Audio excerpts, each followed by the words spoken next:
आचार्य जी, मुझे बचा लीजिए। मैं एक डकायत हूँ। उस दिन से आज तक मैंने एक भी चोरी नहीं की। अब तुम्हें कोई प्रायश्चित की जरूरत नहीं है। आचार्य जयसूर्या अपने पर्यटन के दौरान गांव-गांव जाके वहां की लोगों को अपनी प्रवचन से अच्छी बातें सिखाते थे। आचार्य की मधुरवाणी और सत्य विचार से वहां के लोग बहुत प्रभावित होते थे। आचार्य के विचारों को अपने जीवन में लागू करके बहुत सारे लोग सद्गुणी बन गए थे। एक दिन पंढरपुर में आचार्य का प्रवचन चालू था। सज्जनों, अगर हम किसी का बुरा चाहते हैं तो हमारा भी बुरा होगा। अगर हमारे विचार अच्छे रहेंगे तो हमारे साथ भी अच्छा ही होगा। कितना सीधा साधा है यह विचार। आचार्य की प्रवचन चालू था तो तभी वहाँ पे एक आदमी आके पहुँच जाता है और आचार्य की पैर पे साष्टांग नमस्कार करते हुए यह कहता है, आचार्य जी, मुझे बचा लीजिए। मैं तो आपकी शरण में आ गया हूँ। अरे मैं कौन होता हूँ तुम्हें बचाने वाला? हम सब की रक्षा तो परमेश्वर करता है। आचार्य जी, आप ऐसा मत कहिए। हमने देखा है आपकी वाणी से बहुत सारे लोग अपनी जिंदगी संवार चुके हैं। सब आपकी नाम की जपमाला जपते हैं। अच्छा बंधु, आपका समस्या क्या है बताओ। मैं एक डकायत हूँ। तभी सभा में बैठे सारे लोग एक दूसरे के कानों में खुसर पुसर करने शुरू कर देते हैं। अरे मैंने तो सोचा ही नहीं था कि ये डाकू है। अरे मैं सोच रहा था मेरी अंगूठी कहाँ गई, इसी ने चुराया होगा। अरे ये डकायत अगर हमारे गांव में आ गया तो किसी की खैर नहीं। लोगों की खुसर पुसर सुनते ही वह डकायत बोलता है, अरे मैंने जिंदगी बहुत देख ली है आचार्य जी, मुझे कुछ अच्छा नहीं लग रहा है। मैंने लोगों को लूट कर जमाया हुआ धन मुझे रात को नींद नहीं करने दे रहा है। अरे तुम्हारे कर्मों का तुम्हें पश्चाताप है तो तुम्हारी समस्या क्या है? आचार्य जी, मैं ये सब छोड़ के सीधी साधी जिंदगी जीना चाहता हूँ, इसीलिए आपकी शरण में आया हूँ। मुझे मार्गदर्शन कीजिए। आचार्य डकायत की दुविधा समझते हैं और उसे कहते हैं, अरे वो तो बहुत ही आसान है। आज से अपना कुकर्म छोड़ दो और ये मन में ठान लो और उसी के पथ पे चल पड़ो।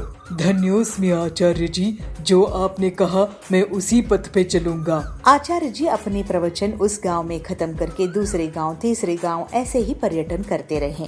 तो एक दिन वही डकायत फिर से आचार्य जी से मिलता है। आचार्य, आपने जो कहा था उस रास्ते पे चलने की मैंने बहुत कोशिश की, मगर क्या करे, मेरे हाथों को चोरी करने की आदत हो गई है, छूट ही नहीं रही है।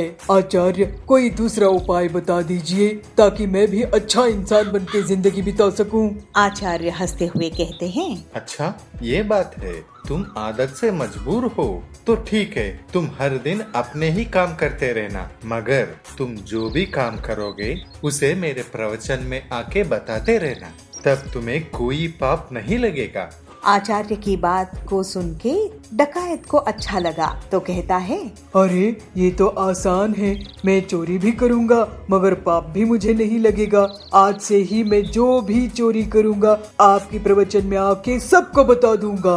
ऐसे कह के डकायत वहाँ से निकल जाता है और कितने ही दिन बीत गए मगर डकायत वापस नहीं आता है आचार्य के पास। तभी अचानक एक दिन आचार्य के शिष्य को उसकी याद आती है और शिष्य कहते हैं, गुरुजी, कितने दिन हो गए लेकिन वो डकायत तो आज तक आपके पास वापस आया ही नहीं। तो इसका मतलब आपका बताया हुए बातों से उसके ऊपर कोई भी प्रभाव नहीं हुआ क्या? ऐसा नहीं है मेरा शिष्य, उस पर प्रभाव हुआ है, तभी उसी ने वापस नहीं आया। मेरा कहना है उसने चोरी करना छोड़ दिया होगा, इसीलिए उसने यहाँ नहीं आया है, वरना वो कभी का आ जाता। मगर गुरुजी, ये कैसे हो सकता है? उस डकायत को अपने चोरी करना छोड़ने की लालच थी। चोरी करना बहुत ही आसान है शिष्य, लेकिन उसे सबके सामने ऐलान करना, अपने आप को उससे प्रायश्चित करना बहुत ही कठिन होता है। और यह बात उसे समझ में आ गया है और अच्छे काम करने की बातें मेरे पास आके बताने की वजह भी नहीं है, और इसीलिए मुझे तो विश्वास है वो डाकू सुधर गया होगा। ऐसे कह के आचार्य अपने शिष्य को विवरण देते हैं। और एक दिन आचार्य की प्रवचन चल रही थी तो उसी गांव में रहने वाला वह डकायत आचार्य को मिलने आया और आचार्य से कह रहा है, आचार्य, आपकी वाणी ने मेरे जीवन की पथ ही बदल दी। मैं अब जिंदगी से बहुत खुश हूँ। उस दिन से आज तक मैंने एक भी चोरी नहीं की। भले ही मैं कुछ दिन भूखा था, मगर आज मैं कष्ट से अपनी जिंदगी को संवार रहा हूँ। कहते हैं ना, श्रम का फल मीठा होता है, तो मुझे भी यह श्रम बहुत आनंद दे रहा है। आपके आशीर्वाद मुझ पर सदा ऐसे ही बने रहे आचार्य। ऐसे कह के साष्टांग नमस्कार करता है। यह बातें सुनकर आचार्य के मन भी बहुत प्रसन्न हुआ और वह डकायत को कहते हैं, अब तुम्हें कोई प्रायश्चित की जरूरत नहीं है। अब तो तुम सदाचारी बन गए हो। तुम सदा सुखी रहो। ऐसे कहते हुए आचार्य अपने प्रवचन के लिए अगले गांव निकल पड़ते हैं। पिछली बार की तरह हमारी फसल बर्बाद हो गई तो हम जीने लायक नहीं बनेंगे। अचानक से खेत में सोने के आलू उग जाते हैं। बंसीपुर गांव में बबलू कबूतर अपनी पत्नी पीलू चिड़िया के साथ रहता था। बबलू बहुत ही मेहनती था। वो साल भर मेहनत करके किसानी करता था। अपनी फसल बेचकर अपना घर चलाता था। पीलू, इस बार मैंने आलू की फसल बोई है और खाद और सिंचाई का भी खास ख्याल रखा है। तुम देखना, इस बार बहुत बढ़िया फसल होगी। भगवान करे ऐसा ही हो, नहीं तो अगर पिछली बार की तरह हमारी फसल बर्बाद हो गई तो हम जीने लायक नहीं बनेंगे। हमारे ऊपर वैसे ही बहुत उधार है। पीलू के घर के पास ही सुंदरी रहती थी। वो पीलू की गरीबी का मजा लेती थी। एक दिन सुंदरी कहती है, पीलू बहन, बबलू भाई, ये मैं क्या सुन रही हूँ? आप लोगों के ऊपर इतना उधार है। ऐसा करो पीलू बहन, मेरे घर आज कुछ मेहमान आने वाले हैं।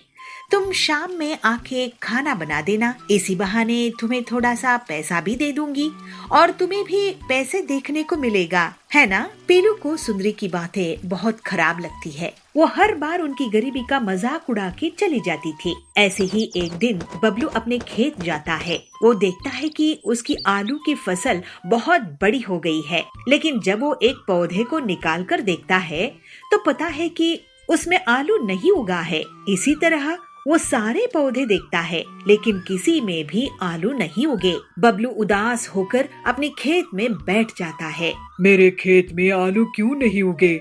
ऐसे तो मैं बर्बाद हो जाऊंगा। मेरे खेत में आखिर फसल क्यों नहीं होती है? ऐसे वो सोच में पड़ जाता है। ऐसे ही सोचते बबलू रोने लगता है। जैसे ही उसके आंसू मिट्टी में गिर जाते हैं तो अचानक से खेत में सोने के आलू उग जाते हैं। आश्चर्य होके बबलू कहता है, अरे भगवान, तेरे बहुत बहुत शुक्रिया।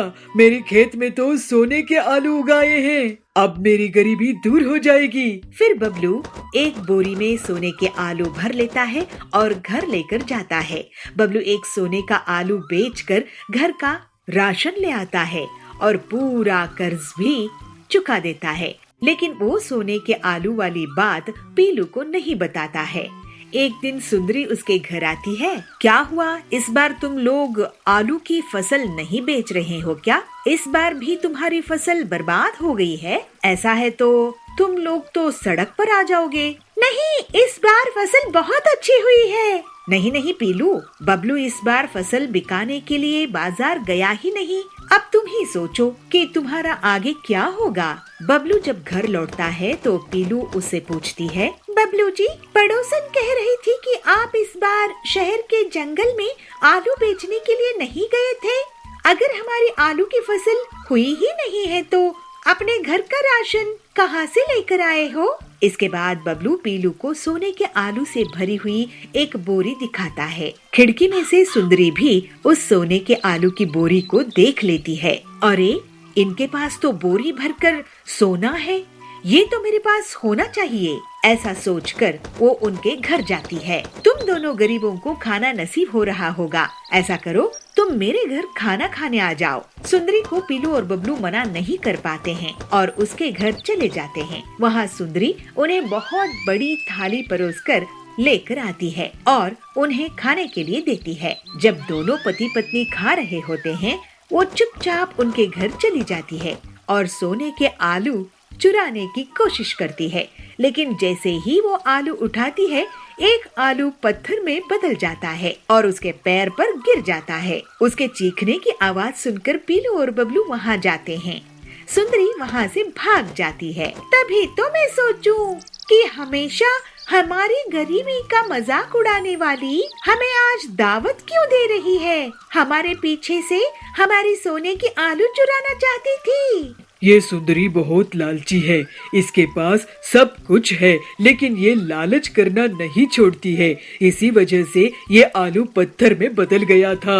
हाँ बबलू जी, आप सही कह रहे हो, लेकिन ये आलू जब तक हमारे घर में रहेंगे, ये हमारे लिए मुसीबत के बीज बन जाएंगे।